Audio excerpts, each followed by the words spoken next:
Buenos días, hermanos y amigos.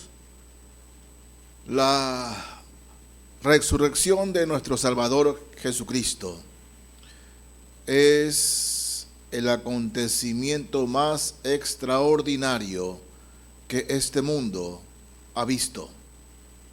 No hay nada más grandioso que la resurrección de nuestro Salvador.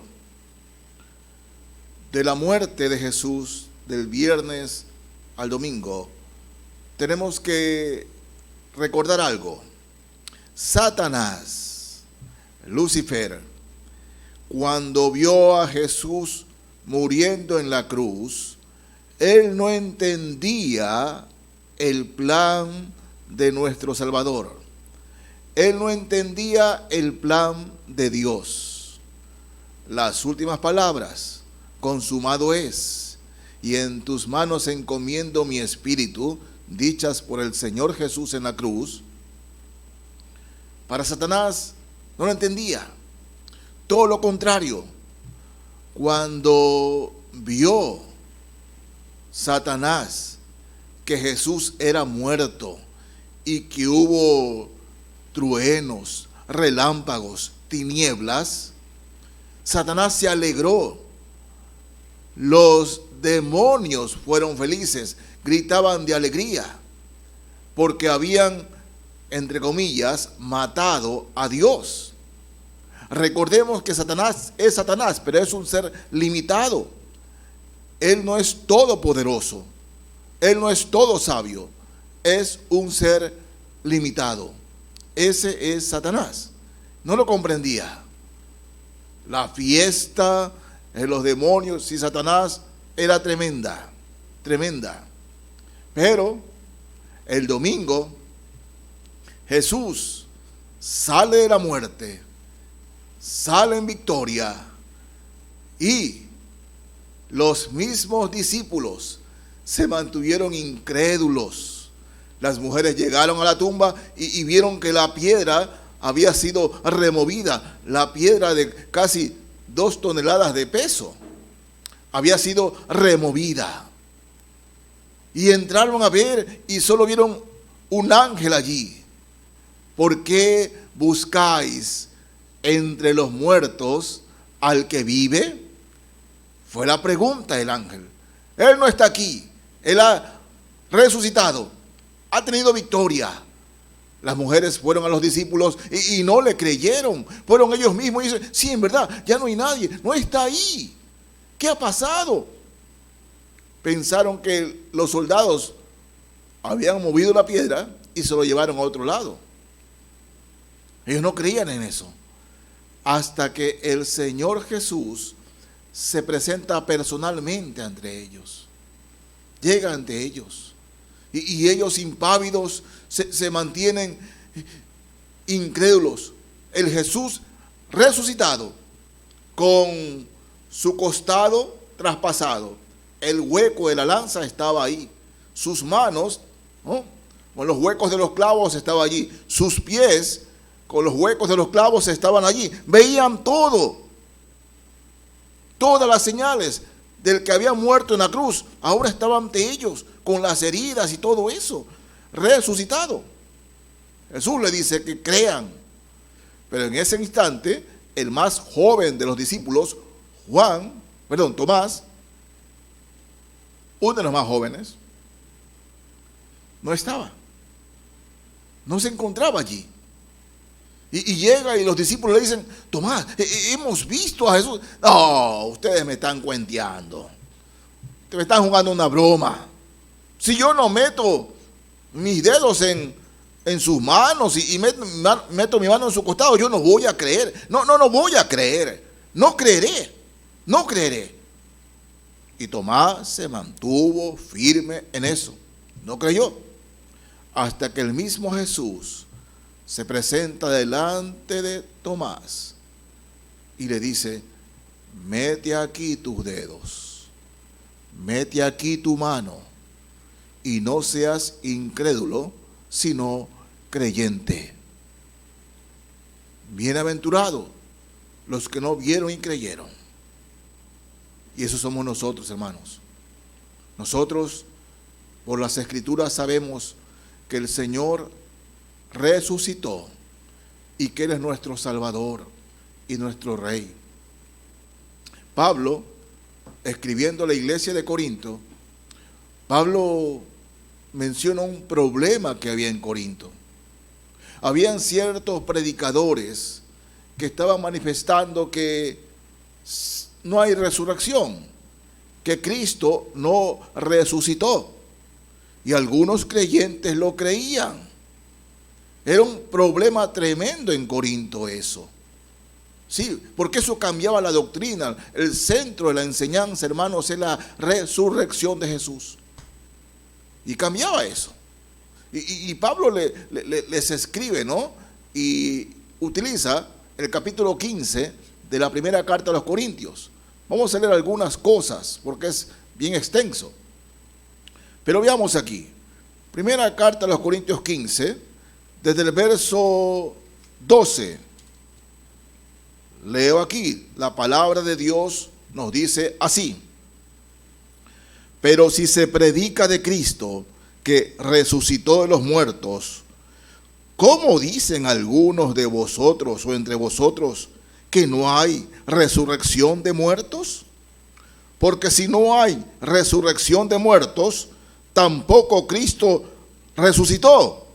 Y si Cristo no resucitó, vana es entonces nuestra predicación, vana es también vuestra fe, y somos hallados falsos testigos de Dios, porque hemos testificado de Dios que Él resucitó a Cristo, al cual no resucitó, si en verdad los muertos no resucitan.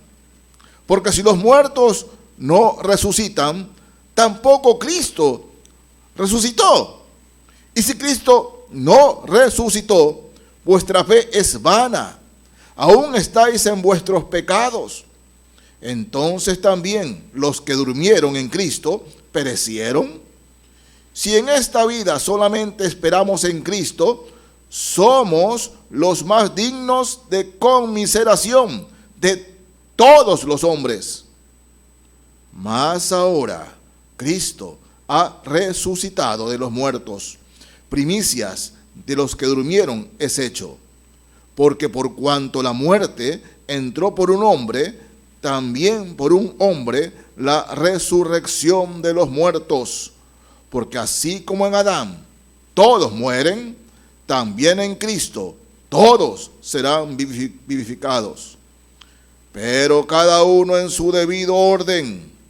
Cristo las primicias, luego los que son de Cristo en su venida.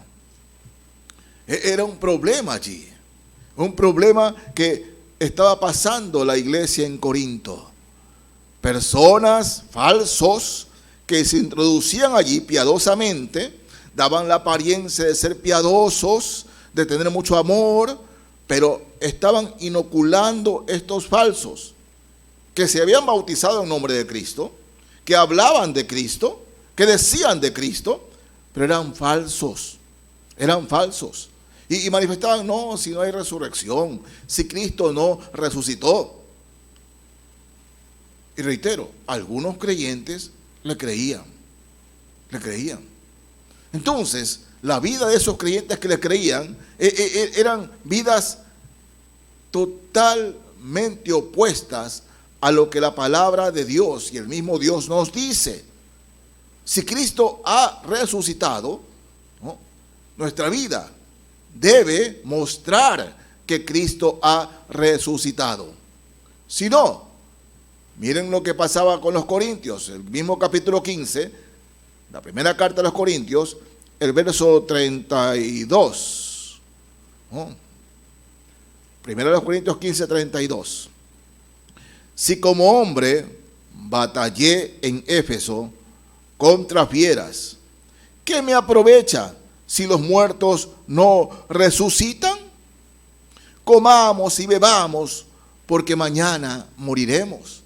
Es la vida que estaban llevando algunos corintios.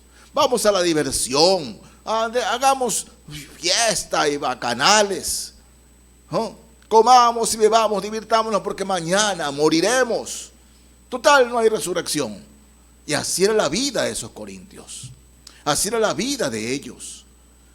Pablo, desaprobando esa clase de vida que llevaban, los exhorta a que vivan para el Cristo resucitado.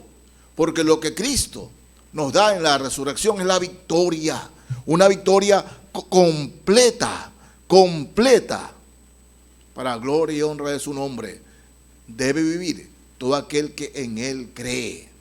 En Él cree. No. Un verdadero cristiano no debe vivir bajo esta premisa o esta filosofía. Comamos y bebamos porque mañana moriremos. No. Hace unos días, aludiendo a un mensaje que he dado desde este púlpito, un hermano, creo que es hermano en Cristo, me llamó y me dice, pastor, pero la Biblia no prohíbe tomar alcohol, no prohíbe. Y lo he escuchado de otros y me dio una lista, de hermanos que enseñan eso. Le digo, bueno, hay una sentencia bíblica, una sentencia, entre otras, que los borrachos no heredarán el reino de Dios. Y cuando hay esa sentencia bíblica, lo demás es puro cuento. Te quiere obedecer o no, pero eso dice la Biblia, no es palabra de hombre, es palabra de Dios. Y hay muchos creyentes así, creyentes que dicen ser cristianos, pero viven bajo esta premisa: comamos y bebamos porque mañana moriremos. ¿Y qué es lo que están enseñando con sus vidas? Se muestran como cristianos.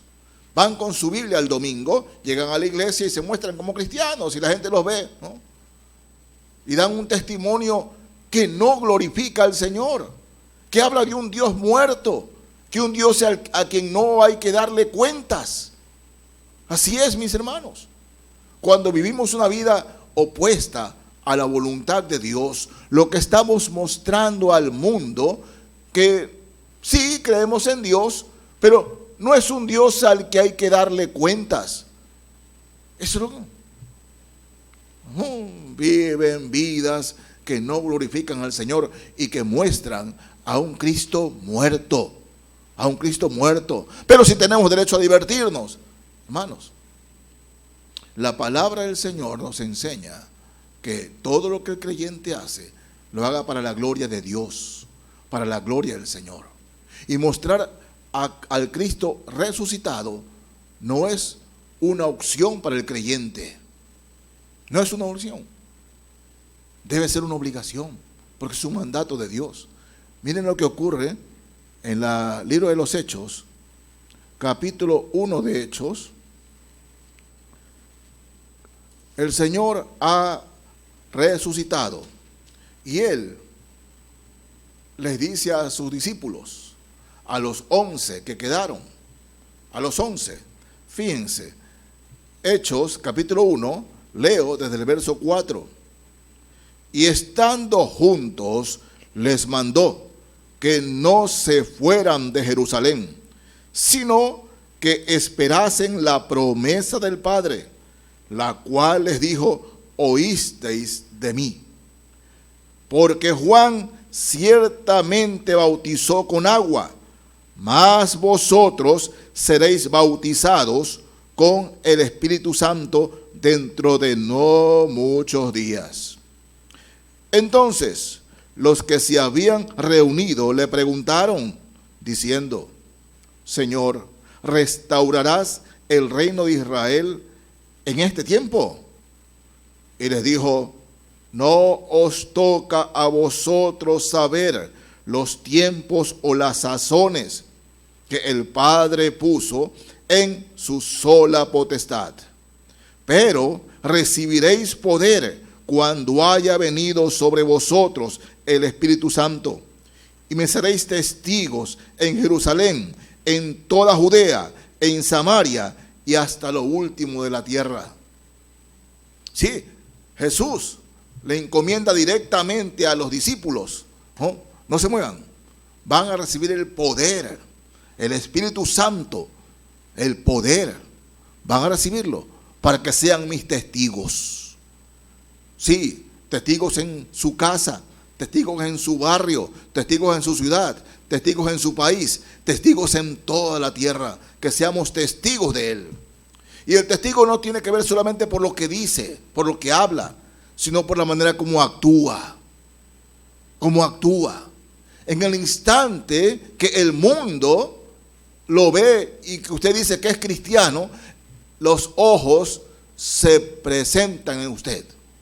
Sí, usted en su oficina, si es el único cristiano o uno de los cristianos de esa oficina, lo van a estar viendo a usted, cómo reacciona, en qué dice, en qué cosas participa y en qué cosas no. O sea, así se posan los ojos del mundo.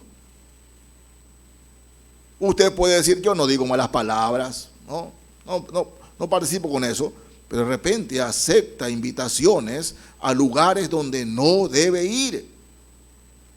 Y participa de cosas de las cuales no debe participar. Sí, testigos de Dios, testigos de Cristo, somos testigos de Él, pero por nuestra manera de vivir. La palabra de Dios una y otra vez nos insta: sed santos en toda vuestra manera de vivir. No venga con eso de que tengo derecho a divertirme, tengo derecho. No, desde el momento que somos de Cristo, la Biblia dice que somos esclavos de Cristo. ¿No ha leído eso? Bueno, léalo. Somos esclavos de Cristo. Y el esclavo, escúcheme, y esto a muchos no les gusta, los esclavos no tienen derechos. Somos nacidos de nuevo para la gloria del Señor, para la gloria de Dios. Y esto es lo que Pablo fuertemente reprende a los hermanos en Corinto. Fuertemente. Ustedes viven, comamos y bebamos, porque mañana moriremos. Así no es. Esa no es la vida cristiana. Y Jesús les ha dicho: me seréis testigos con su vida, con su lengua, de que ustedes me pertenecen. Le pertenecemos a Él. Tenemos a un Dios a quien tenemos que dar cuenta día a día. Por tanto, nuestra manera de vivir debe reflejar al Cristo resucitado, al Cristo en victoria. Miren, Judas, ustedes saben que en el Nuevo Testamento hay dos cartas que son escritas por los medio hermanos de Jesús, del Señor Jesucristo, Santiago y Judas. Judas es el otro medio hermano de Jesús que escribe aquí. Fíjense, Judas, el capítulo 4, tiene un solo capítulo, ¿no? Pero en capítulo 1, un solo capítulo de Judas, el verso 4. Judas habla de la iglesia de los tiempos, en cualquier tiempo. Es para este tiempo, y si el Señor no viene, para después de 1000 años. Pero esta es la palabra del Señor. Dice así, Judas 4: porque algunos hombres han entrado encubiertamente. O sea, algunos se hacen pasar como cristianos y parecen cristianos. Llámese pastor o, como ahora dicen, apóstol, profeta, se hacen pasar como cristianos. Entran encubiertamente. Los que desde antes habían sido destinados para esta condenación. Hombres impíos que convierten en libertinaje la gracia de nuestro Dios y niegan a Dios, el único soberano, y a nuestro Señor Jesucristo. Sí, hombres impíos que predican estas cosas, hablan del amor y mencionan el amor y hablan, pero niegan al Señor, porque no predican, no enseñan que al Señor hay que dar cuentas. Al Señor hay que dar cuentas. Sí, el amor, Dios ama, ¿no? Pero el amor completo de Dios, ¿no? Es que, escúchenme, hermanos y amigos, El Señor no pasará por alto ni un céntimo del pecado. Ni un céntimo de pecado. Dios no pasará por alto. No. Jesús murió en la cruz. Y cuando el Señor se vio abandonado por el Padre por lo fuerte y lo sucio del pecado que se reflejaba en su Hijo, el Padre lo abandonó. Y todo pecado será castigado. Todo pecado, escúchenme, todo pecado Dios castigará. Absolutamente todos los pecados. La diferencia es que si me he arrepentido de mis pecados, el castigo de mi pecado cayó en la cruz. Cayó en la cruz. Pero si no me he arrepentido de mis pecados, yo seré castigado por mis pecados. Pero si me arrepiento de verdad, mis pecados fueron clavados en la cruz y se reflejaron en Jesús. Somos justicia de Dios en Él, en Cristo Jesús. Justicia de Dios en Él. Pero todo pecado será castigado. Estos hombres de que habla Judas se entran encubiertamente y se muestran como pastores o líderes de las iglesias y enseñan el libertinaje, convierten la gracia en libertinaje. No, si vivimos bajo la gracia podemos hacer lo que queramos. No es así. La gracia no es libertinaje. La gracia, Dios nos ha regalado la salvación, pero para su gloria y para su honra deben ser nuestras vidas. Porque de lo contrario, si usted dice que es cristiano y anda en libertinaje, usted está mostrando al Cristo muerto, al que no hay que dar cuentas. No. Nuestro Dios quiere glorificarse a través de todos sus hijos. Quiere mostrarle al mundo, por medio de nosotros, que Él es poderoso y que Él los ama y quiere salvarlos.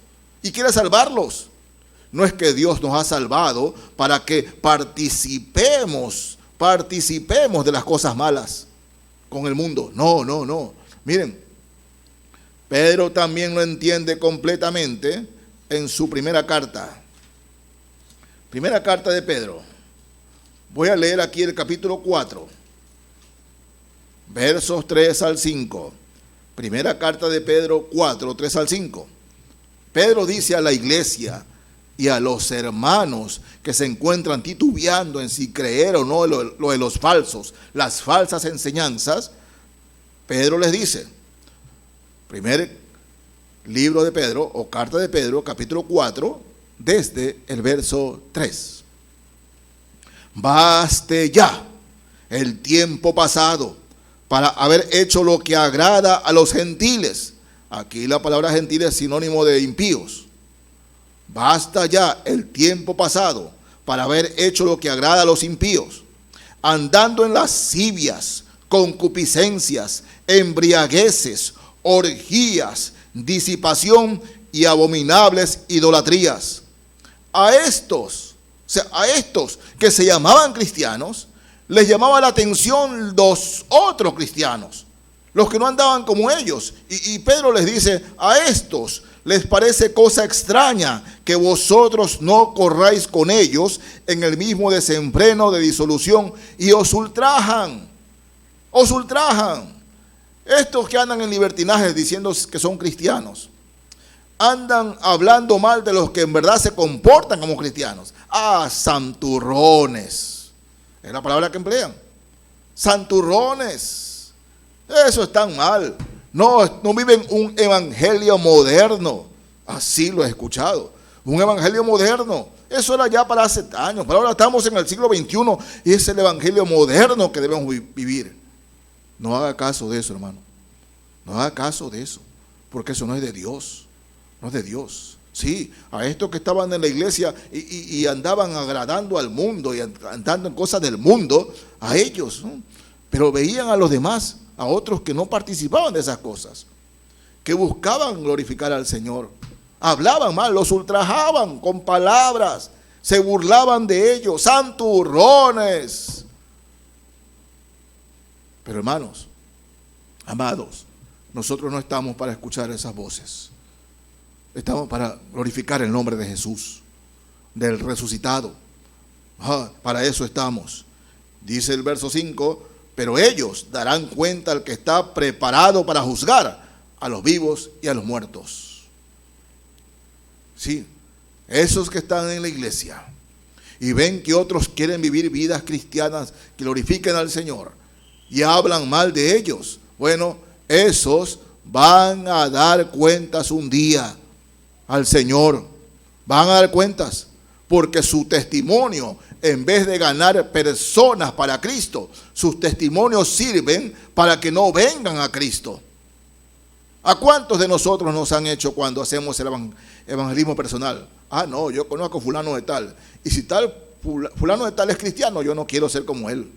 O no quiero ser como ella. Por el mal testimonio que dan. Se presentan como cristianos, pero sus vidas reflejan todo lo contrario. Y eso es mostrar a un Cristo muerto. Pero Cristo ha resucitado. Miren, en Juan, Evangelio según San Juan, voy a leer aquí el capítulo 11, versos 25 al 27. El Señor se entera de que uno de sus mejores amigos, una familia a quien él amaba tanto, murió. Cuando Jesús se entera que su amigo Lázaro ha muerto, ¿saben lo que ocurre? Va y el luto al funeral y llora. Jesús llora. Jesús lloró. En castellano es el versículo más corto de la Biblia. En nuestro idioma es el versículo más corto de la Biblia. Jesús lloró. Pero, escúcheme bien, cuando recién empecé la vida cristiana y asistí a un sepelio y los hermanos le decían a la hermana en Cristo que su esposo había fallecido, que no llore, que ¿por qué va a llorar si ya su esposo estaba mejor con el Señor? Decían que no debe llorar. No. A través de los años y el estudio bíblico, digo, Señor, este es un pésimo consejo. Porque Jesús, siendo el Hijo de Dios, siendo Dios, cuando su amigo muere, Él llora. Jesús lloró. ¿Y por qué nosotros cuando se va un ser querido no podemos llorar? Sí, llorar es bueno porque el dolor que nos produce, que nuestro familiar o amigo o amiga se desprende de nuestras vidas, lloramos. Jesús era Dios y Jesús, ¿sabes qué? Estaba a minutos de resucitar a Lázaro. Él lo iba a resucitar, pero llora. Porque esa es la muerte. La muerte trae dolor, trae lágrimas. Esa es la muerte. Y fíjense, hermanos, aquí. Capítulo 11 del Evangelio según San Juan, versos 25 al 27. Le dijo Jesús a Marta, que le reclamaba, ¿por qué no viniste antes? Le dijo Jesús, yo soy la resurrección y la vida. El que cree en mí, aunque esté muerto, vivirá. Y todo aquel, escúcheme bien, y todo aquel que vive, nosotros, y cree en mí, no morirá eternamente. ¿Crees esto? Le dijo, sí, Señor. Yo he creído que tú eres el Cristo, el Hijo de Dios, que has venido al mundo. Todo aquel que vive y cree en mí. Ustedes saben, hermanos, tienen que haber escuchado tantas veces la explicación de la palabra creer. Creer en Jesús significa seguirlo, significa obedecerlo, significa glorificarlo. No es que dice, yo soy cristiano y no lo sigo. No, si soy cristiano, lo sigo. Sigo su palabra, sigo la obediencia a Él. Él vive y cree en mí. De manera que debemos preguntarnos, ¿el mundo ve en mí al Cristo resucitado? ¿El mundo ve en mí a ese Cristo resucitado? ¿O qué está viendo? ¿Qué está viendo? Hermanos, en la fe, es lo que debe realmente motivarnos cada día empezar la mañana a decir: Señor, gracias por este nuevo día, y permíteme en este día glorificar tu nombre. Padre amado, no me dejes caer en ninguna provocación. Ayúdame a glorificar tu nombre, llevando tu palabra, tanto con mi lengua, tanto con mi vida. Esa es la oración que cada día el cristiano debe hacer. Debe hacer. Porque, hermanos, en la fe, recompensa hay para los hijos de Dios que a diario glorifican su nombre. Miren, Lucas, capítulo 14 del Evangelio según San Lucas. Lucas 14. Leo los versos 12 al 14. Dijo también, está hablando el Señor, dijo también al que le había convidado: cuando hagas comida o cena, no llames a tus amigos, ni a tus hermanos, ni a tus parientes, ni a vecinos ricos, no sea que ellos a su vez te vuelvan a convidar y seas recompensado. Mas cuando hagas banquete, llama a los pobres, los mancos, los cojos y los ciegos, y serás bienaventurado, porque ellos no te pueden recompensar, pero será recompensado en la resurrección de los justos. Miren, en la resurrección. ¿Qué es lo que el Señor está diciendo aquí? Habla de que el creyente debe hacer buenas obras. Nosotros, los hijos de Dios, no hacemos buenas obras para ser salvos. Debemos hacer buenas obras porque somos salvos. Recordemos eso. Sí, porque hay sectas y religiones que hablan de hacer obras para que Dios nos dé entrada al cielo. No, no. Nosotros, los creyentes, siendo hijos de Dios, que ya estamos en el cielo, debemos hacer buenas obras. Debemos hacer buenas obras. Sí, no para ganarme a Cristo, sino porque Cristo ya me ha ganado. Y Cristo, a través de mí, a través de usted, Cristo hace buenas obras. Y dice que será recompensado en la resurrección de los justos. Sí, hermanos, en la fe. Cristo en nosotros, la esperanza de gloria. Cristo en nosotros. Por eso, reitero, dar buen testimonio, que la gente vea mis buenas obras, porque Cristo está en mí, por eso lo hago, por eso lo hago. En todo debo mostrar al Señor Jesucristo, en todo. Sí, sé que cada vez es más difícil, porque este mundo se aleja del Señor día a día. Día a día se aleja más de Dios. Y este mundo va directo a la destrucción. Directo a la destrucción por la abundancia del pecado y la maldad que imperan en esta tierra. Oh, sí, Dios mío, Dios mío. Miren, en primera carta de los Corintios, capítulo 9. Primera carta de los Corintios 9. Quiero leerles aquí, mis hermanos. Versos 24 al 27. Así nos dice la palabra del Señor. ¿No sabéis que los que corren en el estadio, es decir, los atletas que corren en el estadio, todos a la verdad, corren, pero uno solo se lleva el premio? Corred de tal manera que lo obtengáis. Corred de tal manera que lo obtengáis. Es decir, vivan sus vidas de tal manera que la gente pueda ver a Cristo, para que el Señor los recompense. Todo aquel que lucha, de todo se abstiene. Ellos a la verdad para recibir una corona corruptible, pero nosotros una incorruptible. Así que yo de esta manera corro, no como a la aventura, de esta manera peleo, no como quien golpea el aire, sino que golpeo mi cuerpo y lo pongo en servidumbre, no sea que habiendo sido heraldo para otros, yo mismo venga a ser eliminado.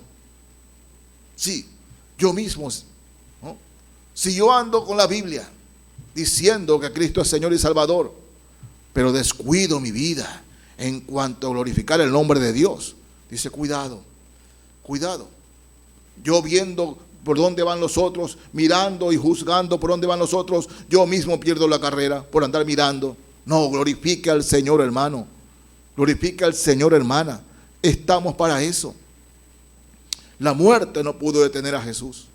El apóstol Pablo, de una manera tan maravillosa, él tuvo una visión portentosa. Dice que avanzó hasta el tercer cielo. Dios lo permitió ver el tercer cielo. Y dice que vio y oyó cosas que el hombre no puede saber ni explicar.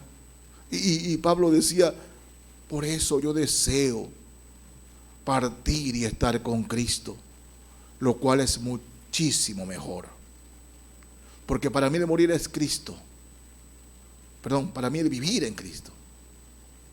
Pero para muchos el morir es Cristo. ¿Por qué? Porque muestran a un Cristo muerto. Un Cristo muerto. Se comportan igual a los del mundo. Y no es así, mis hermanos. Cristo venció a la muerte. Cristo venció a la muerte. Porque para mí el vivir es Cristo y el morir es ganancia. Y cada día el creyente debe morir. Debe morir. Morir a sus deseos. Morir a sus intereses. Morir a sus derechos. No, Señor. No. Porque para mí el vivir es Cristo y el morir es ganancia. Cada día muero, decía el apóstol Pablo. Porque mis hermanos, cada día debe ser una oportunidad para glorificar el nombre de Jesús. Ah, Dios mío, yo siento dolor y pena cuando me entero de un creyente, de un hermano en la fe, de un amigo, de una amiga que se han apartado de los caminos del Señor, que se han deslizado fuera de la iglesia, de los caminos de Dios. Es dolor, mis hermanos. Y encima de que se apartan la iglesia, los cristianos lo que hacen es de señalarlo, juzgarlo, como diciendo, me paro encima tuyo para que por si acaso quieras levantarte. No es así, mis hermanos. Recordemos algo, la iglesia es un conjunto de heridos, una reunión de heridos que se sanan mutuamente en Cristo Jesús. Somos eso, hermanos. Es un hospital para heridos. Esa es la iglesia. Porque todos los que hemos entrado a la iglesia hemos reconocido nuestros pecados. Y estamos para que otros heridos vengan. Atraemos a otros heridos.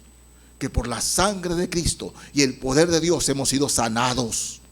Sanados, lavados por su sangre preciosa. Glorificando el nombre de Jesús. Eso debemos ser, hermanos. Esa es la iglesia. Pero hoy la iglesia está aceptando mensajes falsos. Mensajes que dicen, solo hablan de amor y de amor y de amor, pero no hablan de arrepentimiento ni perdón de pecados. Y solo hablan de amor y muestran al Cristo que murió por amor. Pero no al Cristo que al final del tiempo, al final de los tiempos, los va a juzgar. Los va a juzgar. Y hermanos, ese es nuestro mensaje. Que el Señor resucitó y quiere que todos resucitemos con Él. Ese es el mensaje de Dios. Esa es la victoria. No, pero las palabras de la resurrección, para mí, parecer, son las más hermosas cuando Pablo las dice aquí, en Romanos capítulo 8. Y este es el epílogo de este mensaje, mis hermanos. Romanos 8, desde el verso 35 leo. Pablo hablando de la resurrección y la muerte. Leamos aquí lo que ocurre. Romanos 8, desde el verso 35. ¿Quién nos separará del amor de Cristo? ¿Tribulación, o angustia, o persecución, o hambre, o desnudez, o peligro, o espada? ¿Quién, hermanos, en la fe Si a diario el Señor no nos sustenta, nos provee, nos cura. Oh, Dios santo, a diario el Señor está con nosotros y nos da victoria. Él es nuestro protector, Él es el que pone comida en nuestra mesa, Él es el que nos da fuerza para trabajar, Él es el que nos da inteligencia para seguirlo. Él, nada más que Él. Sigo leyendo. Como está escrito, por causa de ti somos muertos todo el tiempo, somos contados como ovejas de matadero. Así nos ve la gente. Esos cristianos. Verso 37. Antes, en todas estas cosas somos más que vencedores por medio de aquel que nos amó. Gloria al Señor. Por lo cual estoy seguro de que ni la muerte, ni la vida, ni ángeles, ni principados, ni potestades, ni lo presente, ni lo porvenir, ni ninguna, escúcheme bien, ni lo alto, ni lo profundo, ni ninguna otra cosa creada nos podrá separar del amor de Dios que es en Cristo Jesús, Señor nuestro. Nada nos va a separar del amor de Dios. Nada.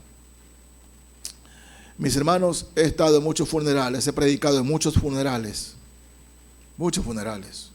Y ver el dolor de los que quedan y lloran por su madre, por su padre, por sus hijos, por su tío, por su hermano, ¿no? Es realmente doloroso. La muerte duele a los que quedamos aquí. Eso es imposible de cambiar. Pero la esperanza cierta es que cuando Cristo regrese, el Señor en la primera parte de su regreso no toca la tierra, recordemos eso. No toca la tierra, sino que nos reuniremos con Él en medio del cielo. Los muertos en Cristo resucitarán. Los que estén vivos o estemos vivos, ¿no? Vamos hacia allá, vamos hacia Él. Y nos reuniremos todos los que han muerto en Cristo. Los que es cristianos que han muerto, todos, ¿no? Seremos transformados. El Señor nos levantará y estaremos con Él en el aire. Eso dice su palabra. Por eso, mis hermanos, a aquellos familiares, a aquellos amigos que aún no tienen a Cristo en su corazón, mis amigos, escúchenme, usted va a resucitar. Usted va a resucitar. Pero de dos maneras. Una, para sufrir la muerte segunda. ¿Y cuál es la muerte segunda? La que habla la Biblia. Va a ir al infierno. Sí, resucitará para ser juzgado. Y todo lo que usted ha hecho, Dios se lo mostrará. Pero sobre todas las cosas, que despreció a su hijo, que le dijo no a su hijo, y por eso sufrirá la muerte segunda, que es ser echado al infierno. Sí, morir para ser juzgado y ser echado al infierno. Pero el cristiano, cuando muere, el Señor lo levantará y nos recompensará. Eso dice su palabra. Así que, mi amigo, escoja usted si resucita en Cristo o resucita sin Él. Sí, usted escoge. Abra su corazón a Cristo. Abra su corazón al Señor. Abre su corazón. Porque cuando Dios perdona a un corazón sincero, lo hace para siempre y le da vida eterna. Vida eterna. Moriremos. Lo más cierto en esta vida es que vamos a morir. Usted y yo vamos a morir. Cualquier día vamos a morir. Pero lo que pasa después de muerto es lo más importante. ¿Dónde usted va a estar? ¿En el cielo o en el infierno?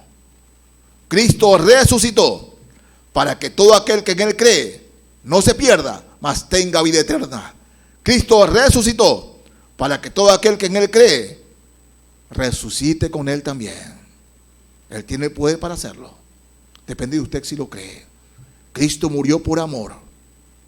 Pero si usted rechaza ese amor, solamente hay un camino, el infierno. Jesús no vino para eso. Jesús vino para darle vida. Por eso para el cristiano, para el hijo y la hija de Dios, creer en Cristo es victoria. Es a diario mostrar a Cristo en nuestra vida. Que nuestra vida glorifique al Señor. Que la gente pueda ver, ese hombre, esa mujer, de verdad son diferentes. Mira cómo habla, mira cómo hace, mira cómo en medio de nosotros anda, y eso es lo que quiere el Señor. La victoria de Cristo en la cruz, la victoria del Señor en su resurrección. En su resurrección es mostrarla a diario que servimos a un Cristo vivo, a un Cristo verdadero, a un Cristo que es nuestro Salvador, nuestro Señor y nuestro guía, aquel que está con nosotros en las tribulaciones, en las dificultades, en los momentos más duros y difíciles. Él está con nosotros, y a ese Cristo hay que mostrarlo, a ese Cristo, porque nos dio la victoria. No vive en derrota, vive en victoria. Lávese la cara, ¿no? Acomódese la camisa o el vestido, maquíllese bien y muestre al mundo que Jesucristo vive en nuestros corazones. ¿Quiere hacerlo? Hágalo, para la gloria y honra de tu santo nombre, porque para eso estamos, Señor. Oremos. Padre celestial, tanto nos amaste que enviaste a tu Hijo, a tu único Hijo, para salvarnos, Señor. De tal manera nos amaste que nos salvaste por medio de tu Hijo. Gracias, Padre, gracias. Oramos, Señor, por aquellos que están en los hospitales, que están en las clínicas, que aún no te conocen, Señor. Suplicamos por ellos, Señor amado, que tengas misericordia y tu gracia sea en sus vidas, Salvador. Sí, Padre. Y ayúdanos a ser testimonios vivientes de que tú vives, y que a diario en todo lugar mostremos el poder de tu resurrección, de que tú vives, de que tú eres nuestro Dios, de que tú eres Salvador. Señor, ayúdanos. Estamos en medio de este mundo, y este mundo es perverso y malvado. Padre, ayúdanos, como dice tu palabra, a resplandecer como luminarias en medio de esta oscuridad. Sí, Padre, en el nombre de Jesús, que llevemos tu mensaje en todo lugar, con nuestra lengua, pero más con nuestras vidas. Amén y amén. Dios les bendiga, mis hermanos y amigos.